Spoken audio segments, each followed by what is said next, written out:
Senador, Doctor Juan Carlos. muy buenos días. Muchas gracias por la invitación. Saludo a todos los integrantes de la mesa principal, al doctor Víctor y a todos los colegas del sector salud. En primer lugar, yo le quiero dar las gracias por todo su trabajo, por la dedicación, por mantener abierto este debate, por la denuncia constante y por todos los aportes que usted le ha dado a la población colombiana con respecto al tema de salud. Tengo varias cosas que decir, pero arranco con una pregunta que creo que es la orientadora de su debate. ¿Se justifica una reforma al sistema de salud? Y antes de decir todo lo que voy a decir, la respuesta es sí, se justifica la reforma. Y los quiero hacer de entrada una invitación. La invitación es a que tengamos la capacidad para hacer un diagnóstico más allá de lo superficial, que es lo que predomina en muchos de estos debates. Y arranco con 3 o 4 grandes puntos del diagnóstico. El primero, que es el que siempre sale, el tema de la cobertura. Sí, señor. Hemos avanzado de una cobertura del 24% por allá en el 93 a una cobertura del 98%. Eso se llama cobertura universal. Pero la invitación que nosotros hacemos en este debate, ¿cuál es? Hay que mirar por debajo de esa cobertura, porque la cobertura, para que sea eficaz, tiene que tener 3 elementos básicos: acceso, continuidad y coordinación. Si las 3 cosas no se dan simultáneamente, esa no es una cobertura completa. Nosotros padecemos de todas esas enfermedades y lo podemos reducir en asuntos como la segmentación y la fragmentación de los servicios. Por lo tanto, esa cobertura de 98 es una cobertura pixelada, donde una población privilegiada puede tener el acceso, puede tener la continuidad y la coordinación, pero mucha no lo está teniendo. Solamente les traigo un ejemplo. Miremos si alguien que estaba afiliado a Caprecom o a Café Salud tenía una cobertura completa cuando se comparaba con alguien que está afiliado a una EPS que está en mejores condiciones. No es la misma cobertura. Por lo tanto, aquí hay un tema de desigualdad que subyace al término de cobertura universal. Segundo punto del diagnóstico, que también lo traen a estos debates, la sostenibilidad financiera. Y entonces lo que nos dicen es, y es cierto, hay un gasto en salud del 7.2% como porcentaje del Producto Interno Bruto. Tenemos un gasto en dólares de 570 per cápita y un gasto de bolsillo que está por debajo del 16%. Y nos dicen, eso es fantástico. Pero lo que uno encuentra, apenas pasa esa hoja de la primera parte del diagnóstico, se encuentra con un presupuesto deficitario para la salud en este año 2017 y para el 2018 al menos en 2 billones de pesos es deficitario. Una situación financiera de las EPS que es conocida por todos, con un defecto patrimonial de 6.1 billones de pesos, con una población que está afiliada, un 92% de los colombianos están afiliados a una EPS que no cumple al 100% con los estándares de habilitación financiera y con una cartera hospitalaria con cifras también macroeconómicas. La última nuestra, en una muestra de 153 hospitales, está en 8.2 billones de pesos con un 60% de cartera vencida. Conclusión en el tema financiero. No basta conseguir una gran bolsa de recursos, no basta con conseguir la gran bolsa de recursos. Aquí hay que abogar en ese nuevo sistema por una transmisión adecuada de los recursos y por una administración limpia de esos mismos recursos. El tercer punto del diagnóstico, el asunto de los resultados en salud, que debería ser el guía de todas nuestras discusiones. En realidad ha habido mejoramientos cuando usted mira los agregados. Usted ve una tasa de mortalidad infantil con una reducción del 33% en los últimos 15 años. Ve una disminución en la tasa de mortalidad evitable de un 19% en el periodo 98-2011. Pero debajo de esas cifras grandes, ¿usted qué se encuentra?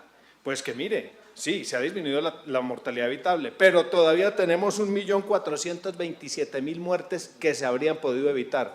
Esa es una cifra que tiene que llevar a la reflexión al sistema. Hay enormes desigualdades subnacionales, por otra parte. Entonces, debajo de esos números tan buenos de disminuciones como la tasa de mortalidad infantil, usted se encuentra que si tiene un promedio nacional de 17 puntos, encuentra regiones que están por encima de 40 y 50 en tasa de mortalidad infantil. No son colombianos, no tienen el mismo derecho, no son beneficiarios de la ley estatutaria de salud.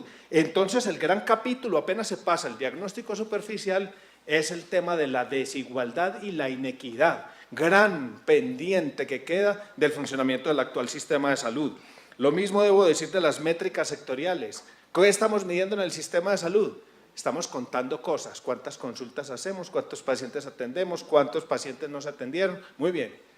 Métrica, pura métrica contable. Estamos viendo qué impacto estamos teniendo realmente en la salud de las poblaciones, el valor que le estamos agregando a la vida de la gente. Eso no se está viendo porque estamos en la lógica de contar. Y muchos creen que porque se hacen más y más y más intervenciones es que el sistema es muy bueno. Yo creo que es al contrario. Ojalá tuviéramos un sistema donde pudiéramos decir no estamos haciendo más cosas porque no se necesitan, porque la gente está sana. Y el último punto en este tema del diagnóstico es la visión de la gente, senador. Si les pregunta, el propio Ministerio de Salud les preguntó, ¿usted cree que el acceso es fácil y que el tiempo de espera es corto o largo? Y las cifras en contributivo subsidiado se mueven entre 30 y 50% de respuestas negativas en este ítem. Cuando usted le pregunta a la gente, hicimos un análisis de medios de los últimos 5 años en el diagnóstico y los temas más publicitados o publicados con respecto a salud, ¿cuáles son? La crisis financiera, la cuestión del dinero dentro del sistema de salud y por allá al final aparece algo sobre la política pública sanitaria. Es decir, estamos mirando las cosas al revés. El sentimiento en redes en un gran porcentaje es un sentimiento negativo. Las tutelas, 151.000 tutelas con un 64% de tutelas post y hay un 83% de desaprobación de la población a la manera como se ha venido manejando el tema de la política pública de salud. Es decir, cierro esta parte diciendo, aquí hay avances, pero hay una gran inconformidad y malestar de la sociedad sobre la gestión del sistema de salud. ¿Qué va a encontrar el próximo gobierno? Se lo resumo rápidamente. Un enorme faltante de recursos, una quiebra avanzada de muchas EPS que se está extendiendo a varios agentes del sistema, un riesgo financiero de las IPS públicas 25% alto y 20% indeterminado, hay desigualdad grande en los resultados de salud, un sistema que no promueve la calidad, una cartera hospitalaria creciendo, indicios serios de corrupción, crisis de confianza y un derecho a la salud reconocido en el papel, pero desconocido en la práctica. Eso es lo que se encuentra el gobierno, el próximo gobierno, y se lo encuentra además en un ámbito que es lo más severo, de enfermedad que está creciendo, con envejecimiento, con aumento de frecuencia de uso, con aumento de la demanda de servicios, y todo eso coexiste además con los tremendos desastres empresariales que estamos viendo recientemente en el sistema de salud, cuyos nombres conocemos, Caprecom, Cafesalud, Saludcop y otra serie de entidades que hacen que esto se haya convertido en un círculo vicioso que no resuelve los problemas. Entonces la respuesta es claro que se requiere una reforma. Pero ¿cuál es la reconocida esa necesidad, senador? ¿Cuál es la reforma? Esa es la pregunta. Porque aquí todos vienen y dicen que no, esto se tiene que quedar, parece, oye uno a algunos agentes del sistema y dicen, no, reforma ni riesgos, esto se tiene que quedar así. No, señores. La pregunta clave es, ¿qué hacer con el aseguramiento? Y les quiero llevar a esta reflexión, senador. Nosotros creemos que sí se debe mantener el aseguramiento, pero hay que cambiar su forma de administración. ¿Y por qué vengo a decirles esto? Porque aquí el aseguramiento ha sido mal entendido y se confunde aseguramiento sinónimo EPS, y eso no es cierto. El aseguramiento, ¿dónde se gesta? En unos fundamentales. ¿Cuáles son los fundamentales? Las fuentes de financiación, que pueden ser las cotizaciones o los impuestos generales. Con esas fuentes de financiación se consolidan unas primas de aseguramiento, con unos cálculos que las soportan. Con eso se conforma un plan de beneficios, que es lo que se le va a entregar a la población. ¿A través de qué? De unos marcos de operación en relación contractual, específicamente en cabeza de las IPS. Todas esas cosas se juntan y conforman el aseguramiento.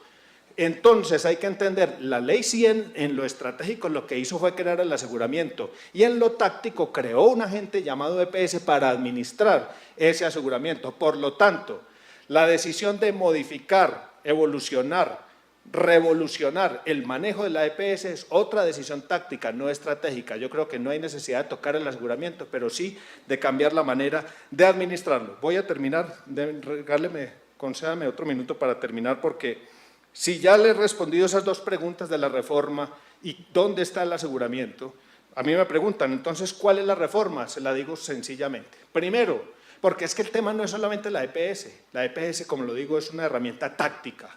Aquí hay cosas más importantes y más grandes. Primero, se tiene que hacer una revolución en atención primaria en salud. Si no hay revolución en la base del sistema, en la resolutividad del hospital público, en la resolutividad de la medicina general, en la capacidad de estar allá buscando gente sana y no solo esperando gente enferma, nosotros no vamos a tener un buen sistema de salud. Revolución en atención primaria en salud. Segundo, funcionamiento en redes integrales de servicios de salud.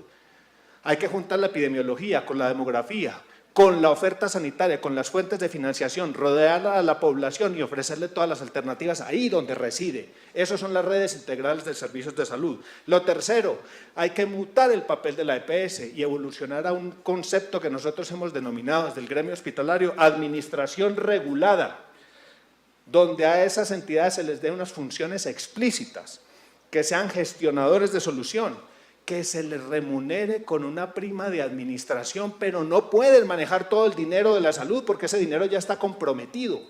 Se les remunera, obviamente, para que existan y que tengan ganancias si lo logran, pero toda la masa de dinero de la salud tiene que estar a buen recaudo, ¿dónde? En un banco de la salud o caja única de la salud. Ya hoy hay una cuota inicial que es el ADRES, pero ese ADRES debe evolucionar a un papel de asegurador central, de manera que él sea ese gran acumulador de riesgo, acumulador de dinero y urna maestra de la información. Termino diciendo lo siguiente, senador, no debe haber integración vertical, no debe haber segmentación, el sistema debe ser un sistema único de salud, no más contributivo y subsidiado, sistema único de salud. ¿Qué le falta a esta propuesta? El próximo gobierno, como le dije, de entrada se encuentra con una catástrofe en el tema financiero, con un hueco presupuestal tremendo, por lo tanto hay que hacer un rescate financiero, tiene que retomar la rectoría, tiene que restablecer la participación al estilo del Consejo Nacional de Seguridad Social, tiene que mejorar el esquema de inspección, vigilancia y control, convirtiendo a la Supersalud en una central de inteligencia, tiene que restablecerse el subsidio de la oferta, especialmente para los hospitales de baja complejidad. Le agradecemos mucho por esta oportunidad, sobre todo porque este tema nosotros sí le estamos pidiendo a todos los candidatos a la presidencia que esté en la primera página de su agenda de soluciones. Muchas gracias.